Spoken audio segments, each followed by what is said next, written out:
Good morning, I'm Corey Sitaway with Morning Check, brought to you by Bath Fitters here on Vancouver Island. Here are your top headlines to get your Friday started. A Saanich man is facing 30 charges related to a massive voyeurism investigation after he allegedly secretly recorded his coworkers on video. 32-year-old Matthew Charles Schwab, a former assistant manager of a grocery store in Saanich, is charged by police with various offenses involving 9 women over a 4-year period. The charges include voyeurism, publication of intimate images without consent, indecent act, child pornography, and theft under $5,000. The investigation was launched after a young woman reported to police that she saw explicit pictures of herself online. A civil suit was later filed against Schwab and the Red Barn Market, accusing Schwab of recording the women in the market's washrooms in various states of undress between 2009 and 2014. The father of one of the 2 Port Alberni men who allegedly murdered 3 strangers in July has now seen part of a video his son recorded before apparently taking his own life.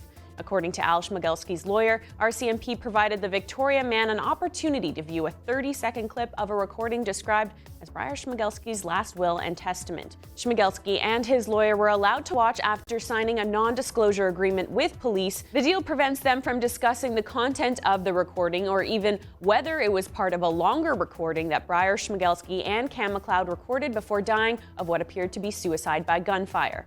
Schmigelski and McLeod's bodies were discovered on August 7th near the Nelson River in northern Manitoba. RCMP found the pair after an intense 15-day search, which began with the seemingly random murders of Australian Lucas Fowler, American China Deese, and UBC lecturer Leonard Dick. 5 years ago, a marine heat wave devastated sea life just off our coast. A warmth so menacing for the ecosystem, scientists called it the blob. Now the West Coast is on high alert as a huge area of the Pacific Ocean is heating up above average temperatures. Scientists won't call it the blob 2 yet, but are saying it is a marine heat wave, sitting 5 degrees above normal oceanic temperature. It may mean warmer than usual winter for BC, but there is a slight chance that the marine heat wave may break up if the weather shifts.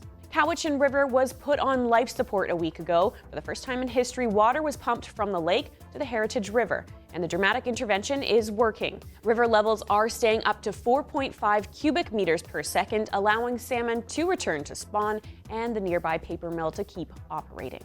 Well, grab your bathing suits. The algae alert has been lifted at Beaver Lake in Saanich. Officials say the bacteria is below detection limit and a good indication the bloom is over. However, park users are still reminded to watch for distinctive blue sheen that can appear on the lake surface at any time. West Shore Police and View Royal Fire are still investigating the cause of a suspicious brush fire that broke out Wednesday night along the Galloping Goose Trail. Police are looking for 2 men in their early 20s on BMX bicycles who appear to be trying to put out the fire and left before firefighters arrived. One of the 2 men police hoped to speak to was wearing a blue shirt, and one had a neon yellow bag strapped to their back. They were riding BMX bikes and were last seen riding westbound away from the fire on the Galloping Goose Trail.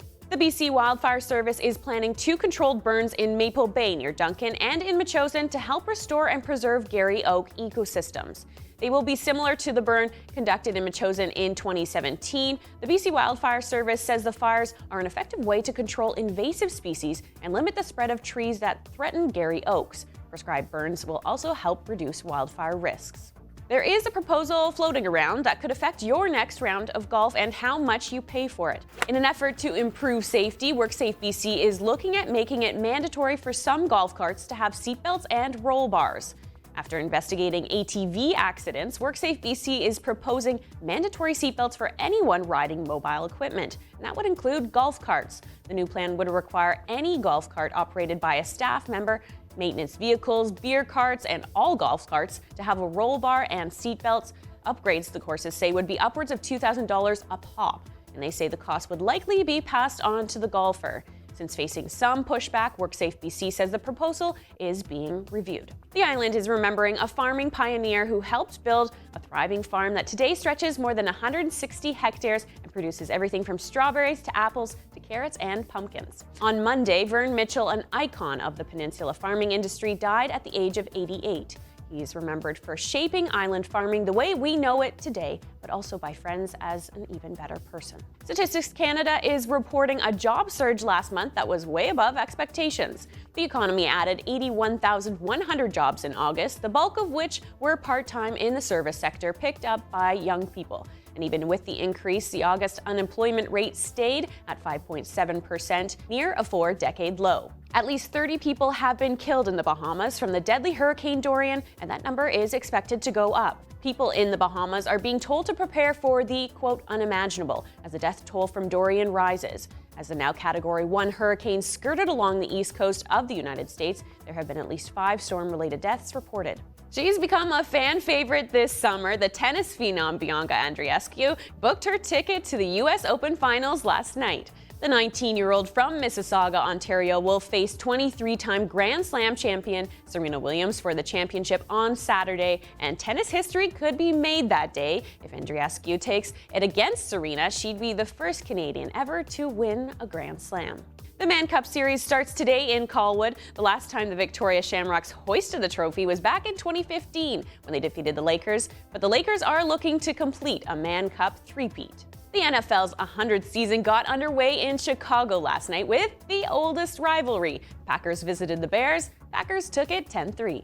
Cartwheeling kids whose video went viral have been selected to be full-time gymnasts. The video of 2 12-year-olds cartwheeling on the streets of Kolkata in India went viral after an Olympic gold medal winning gymnast tweeted it out.